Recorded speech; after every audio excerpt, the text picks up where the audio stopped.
Hi, I'm Geoff Stray, and I'd like to show you my V-Twin Panther.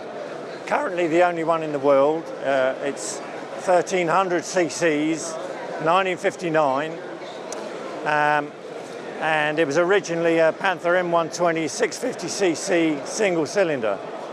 And I went along to our owners club meeting of the Panther Owners Club, and you know, I said, I've taken the mag off my Panther and it looks like there's a ready-made shelf for a second cylinder. And everybody went, nah, people have thought that before, but when you take off the timing cover, you know, the oil pump is right where the second camshaft should be, so it can't be done.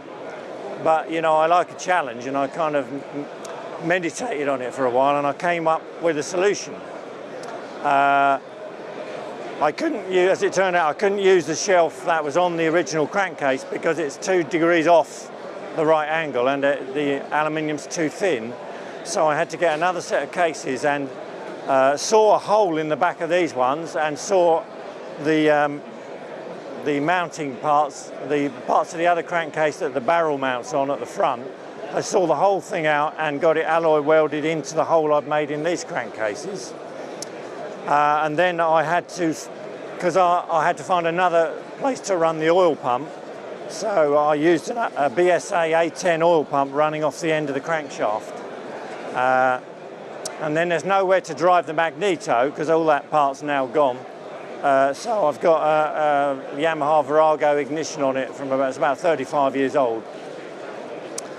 Then I had to get a frame to fit it into, and it wouldn't quite fit into a standard featherbed frame, so I got Dresden to make me a Manx frame that's about 1.5 inches higher and 3 inches longer than standard. Then the next problem, because the second camshaft overlaps the first camshaft,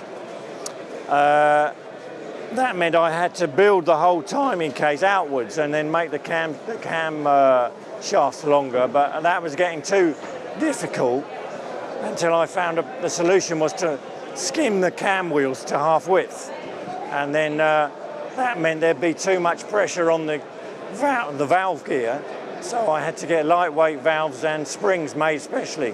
Some of the interesting features you might like to know about. The connecting rods are from a Buell XB9, that's a knife and fork con rods, and I couldn't use Harley Davidson ones because there's not enough meat on the small ends to take them out to fit the Jaguar gudgeon pins, which are in Rover pistons. It's got a clock on it, which I made from the internals of a kitchen clock, inserted into a Speedo case, and I did have a second hand on it, but it collided with the glass, so I had to take that off. The front end is a Fireblade, Honda Fireblade. The front hub is a CB750, so I had to get a special spindle made to adapt the CB750 hub to the Fireblade forks. Another problem is that the triple clamps on here are much less, they're more in line than on a normal Norton, so as a result I had a special alloy tank made for it, and when I put it on, the yokes hit the tank. So I have had to have a special modifications to this tank, so eventually it might have an alloy one specially made in this style. Under this cover here is the ignition system, which is Yamaha Virago. It's about 35 years old, so there's 2 pickups and a magnet, and you've got the electronic unit under there, but the cover is made out of a Sainsbury's saucepan. So, I think even the Triumph factory did that themselves for one of their prototypes. That is a lawnmower alternator off a Kubota lawnmower. But they also use those in small aircraft, so it should be fairly reliable. Here there's a Triumph hub on the back, and there's a Honda XL 250 kickstart. Actually, the gearbox and clutch came from an Ariel Square 4, but that might not amuse everybody.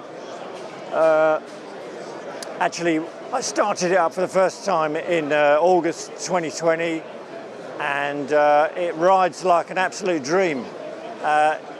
It's one of the best handling bikes I've been on. I didn't open it up too much because of all the new bits inside. It's got new pistons, rings, bores, main bearings, etc. So, but the power is much more than a normal Panther, and it's very hard to ride it slowly.